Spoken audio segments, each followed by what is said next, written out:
Baik, saya mulai. Assalamualaikum warahmatullahi wabarakatuh. Selamat malam dan selamat datang di podcast Manajemen Sekolah. Tempat kita berbagi cerita, inspirasi dan wawasan yang menarik. Saya Majida Zahra Ramadhani selaku host. Senang sekali bisa menemani kalian semua di podcast kita malam ini.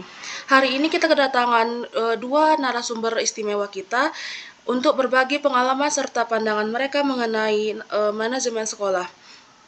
Kepada kedua narasumber kita, kami persilahkan untuk memperkenalkan diri. Untuk narasumber pertama saya persilahkan. Baik, terima kasih. Assalamualaikum warahmatullahi wabarakatuh. Selamat malam semua. Pertama-tama saya nak memperkenalkan diri dahulu. Nama saya Encik Ayub Mukmin. Saya daripada Kajong, Malaysia. Saya seorang cikgu, seorang guru, tapi saya bukan pensyarah. Sebab saya tidak mengajar kat university atau pendidikan tinggi. Saya mengajar di sekolah menengah rendah, SMR. Kalau di Indonesia tu cakap di SMP. Macam tu. Itu saja dulu dari saya perkenalan. Baik, terima kasih kepada Bapak Ayub Mukmin. Selanjutnya kepada narasumber kedua, saya persilahkan untuk memperkenalkan dirinya.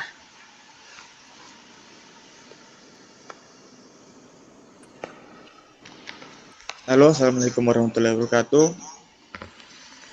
Nama saya Iskandar Jafri di Sabah, Malaysia.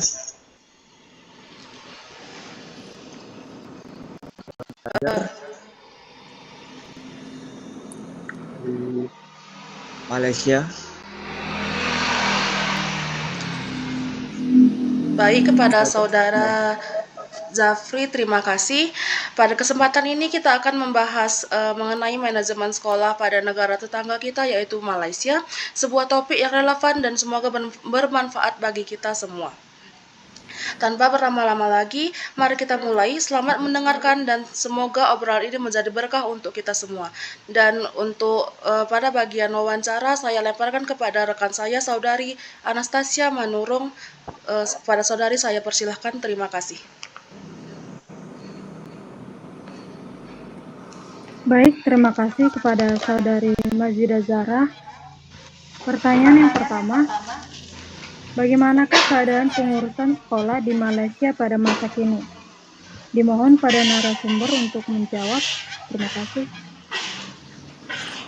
Siapa dulu nih? Narasumber yang pertama. Terima kasih untuk soalan yang disampaikan kepada saya. Saya nak cuba menjawab. Pengurusan sekolah di Malaysia kini sedang berkembang untuk memenuhi keperluan semasa.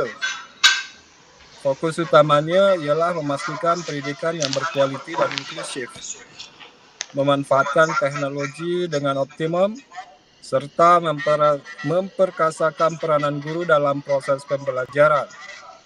Walau bagaimanapun, cabaran seperti jurang antara sekolah di bandar dan luar bandar serta kekurangan sumber di kawasan pedalaman masih lagi menjadi isu utama. Plan Pembangunan Pendidikan Malaysia PPPM 2013 sampai 2025 menjadi panduan utama dalam usaha memperkokohkan sistem pendidikan yang lebih progresif. Itu saja jawaban dari saya. Baik, terima kasih atas jawaban narasumber yang pertama. Kepada narasumber yang kedua, saya persilakan untuk menjawab. Baik, terima kasih. Keadaan sekolah di Malaysia pada masa kini, pengurusan sekolah di Malaysia kini semakin kompleks dengan tumpuan kepada keberkesanan akademik, pembangunan pelajar, dan kebajikan guru. Pendekatan berpusat pelajar semakin ditekankan dengan integrasi teknologi dalam pembelajaran dan pentadbiran. Namun, cabaran seperti kekurangan guru di kawasan pedalaman dan beban tugas pentadbiran masih menjadi isu. Itu saja, terima kasih.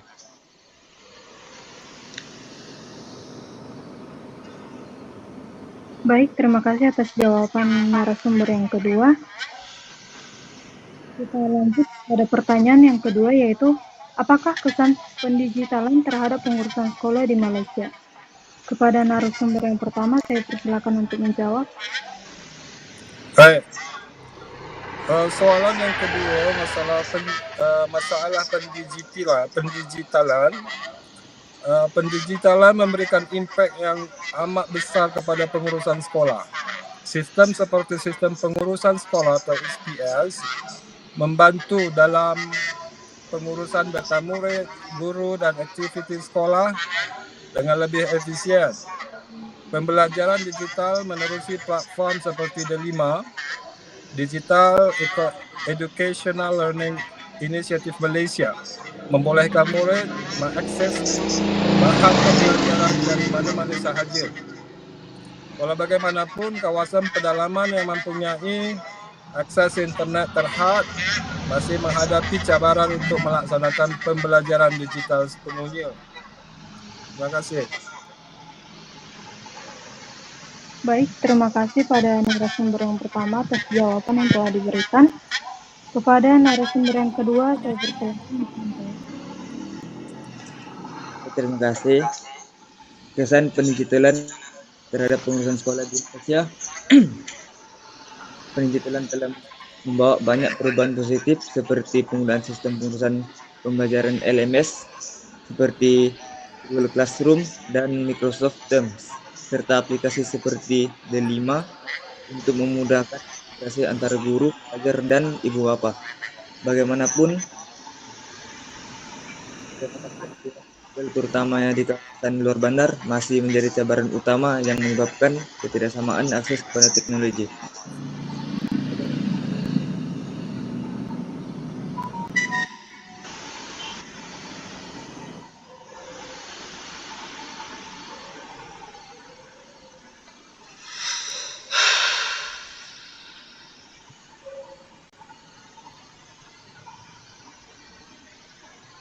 Maaf saudari Anastasia, suaranya tidak ada.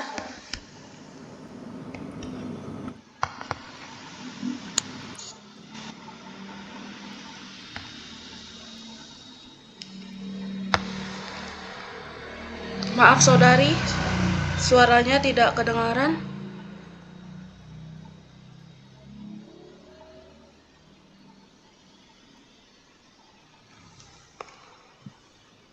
Baik, kita lanjut pada pertanyaan yang ketiga. Apakah perubahan ketara dalam dasar pendidikan selepas pandemi COVID-19? Kepada narasumber yang pertama, saya persilakan untuk menjawab. Baik, saya coba menjawab. Selepas pandemik COVID-19, dasar pendidikan di Malaysia menumpukan kepada pengukuhan infrastruktur digital di sekolah, latihan guru dalam pembelajaran dalam talian, dan penerapan pembelajaran hybrid. Kerajaan juga meningkatkan peleburan dalam penyediaan peranti teknologi serta sambungan internet bagi menyokong sekolah, terutamanya kawasan luar bandar. Pendekatan ini bertujuan memastikan kesinambungan pembelajaran dan mengatasi jurang digital. Terima kasih. Baik, terima kasih pada narasumber yang pertama atas jawabannya. Kemudian pada narasumber kedua, saya persilakan untuk menjawab. Perubahan ketara dalam dasar pendidikan selepas pandemi COVID-19. Selepas pandemi, kerajaan memberi penekanan kepada pembelajaran secara hibrid dan dengan pelaksanaan kurikulum yang lebih fleksibel, pengelolaan emosi dan mental untuk pelajar serta guru turut diperkukuhkan. Selain itu, dan guru dalam penggunaan teknologi semakin dipertingkatkan untuk memastikan keberkesanan pengajaran. Itu saja. Pada narasumber kedua yang telah menjawab, kita lanjut kepada pertanyaan yang keempat. Bagaimana sekolah di Malaysia menangani jurang antar kawasan bandar dan luar bandar, Kepada narasumber yang pertama, saya persilakan untuk menjawab. Baik. Kerajaan telah mengambil langkah-langkah seperti menyalurkan dana tambahan kepada sekolah luar bandar, menyediakan guru terlatih dan meningkatkan akses kepada teknologi bagi mendapatkan jurang antara kawasan bandar dan luar bandar. Program seperti Sekolah Amanah turut dilaksanakan untuk memberikan lebih anatomi kepada sekolah dalam rangka strategi yang sesuai dengan keperluan setempat. Terima kasih. Terima kasih atas jawaban narasumber yang pertama. Kepada narasumber yang kedua, saya persilakan untuk menjawab. Cara sekolah menangani jurang antara kawasan bandar dan luar bandar. Kerajaan telah memperkenalkan berbagai inisiatif seperti penyediaan peran TK pelajar daripada keluarga B40, meningkatkan capaian internet melalui program Jendela dan penempatan guru berlatih di kawasan pedalaman. Program pendidikan jarak jauh juga diperkenalkan untuk memastikan pelajar di luar bandar tidak ketinggalan dalam pembelajaran. Itu saja. Baik, terima kasih atas jawaban narasumber yang kedua. Kita lanjut ke persoalan yang kelima. Apakah peranan guru dalam pengurusan sekolah pada masa kini? Pada narasumber yang pertama, saya persilakan.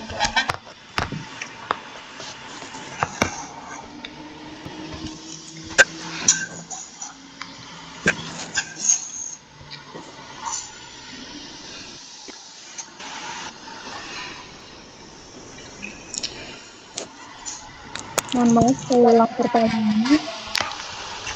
Kita lanjut ke persoalan yang kelima.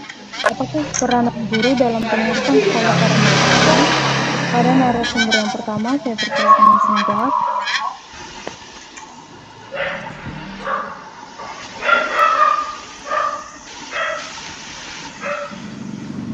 Baik. Untuk soalan kelima, guru kini memainkan peranan dalam pengurusan sekolah. Mereka terlibat dalam perancangan aktiviti kurikulum, pembangunan modul pembelajaran, dan penilaian prestasi murid. Selain itu, guru digalakkan untuk menghadiri latihan berterusan bagi meningkatkan kemahiran pedagogi dan digital mereka. Terima kasih. Terima kasih atas jawaban narasumber yang pertama. Kepada narasumber yang kedua, saya persilakan untuk menjawab. Peranan guru dalam pengurusan sekolah pada masa kini, guru kini memainkan berbagai peranan termasuk sebagai fasilitator pembelajaran, penyelaras aktiviti kurikulum, dan pembimbing pelajar dalam aspek sosial. Guru juga terlibat dalam pembimbingan profesional untuk memastikan kualitas pengajaran mereka. Itu saja. Baik, terima kasih atas jawaban narasumber yang kedua. Kita lanjut kepada persoalan yang ke-6. Bagaimanakah penglibatan narasumber yang pertama dan yang kedua dalam pengurusan sekolah pada masa kini? Terima kasih, saya berikan kesempatan pada narasumber yang pertama untuk menjawab. Baik, langkah-langkah yang diambil termasuk memperkenalkan latihan berterusan memperbaharui kurikulum agar relevan dengan keperluan industri dan mengintegrasikan pendidikan STEM dalam sistem sekolah. Program seperti Zero Reject Policy turut memastikan pendidikan yang inklusif untuk semua murid, termasuk murid berkeperluan khas. Terima kasih. Baik, terima kasih atas jawaban narasumber yang pertama. Kepada narasumber yang kedua, saya persilakan untuk menjawab. Jabatan Ibu Bapa dalam pengurusan sekolah pada masa kini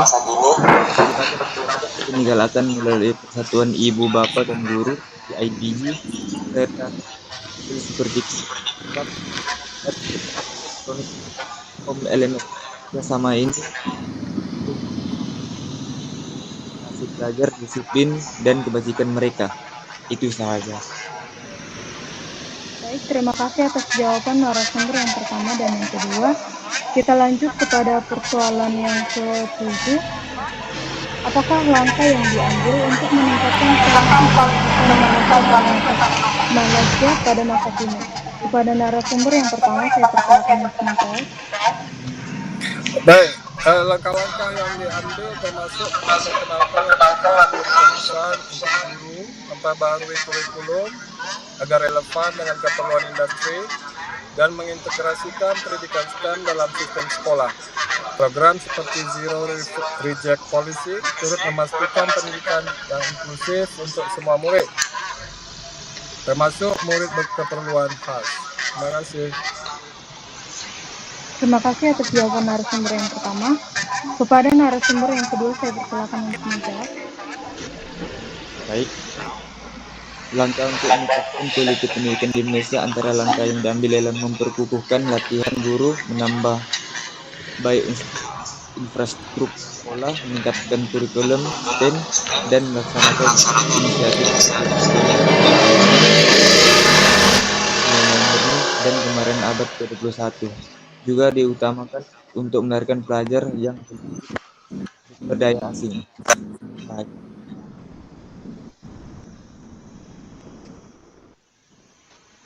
Baik, terima kasih atas jawaban narasumber yang kedua.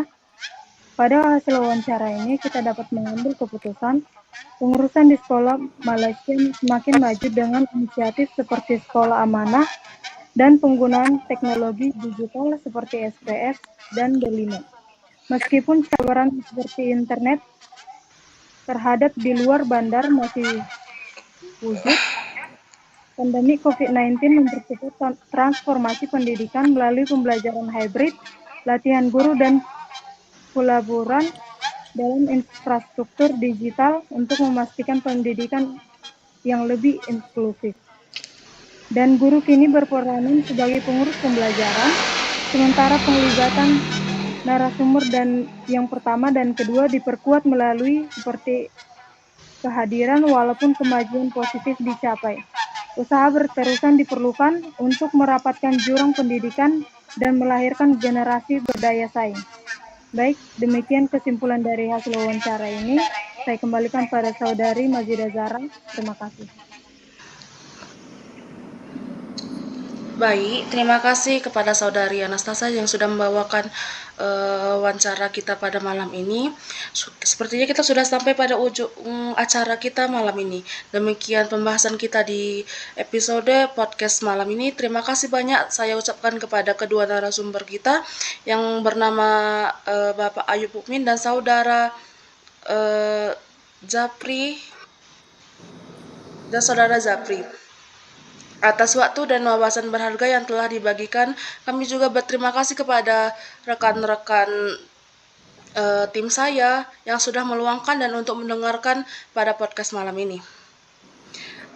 Pada podcast malam ini yang sudah saya rekam akan saya upload ke semua media sosial tim kami, dan jangan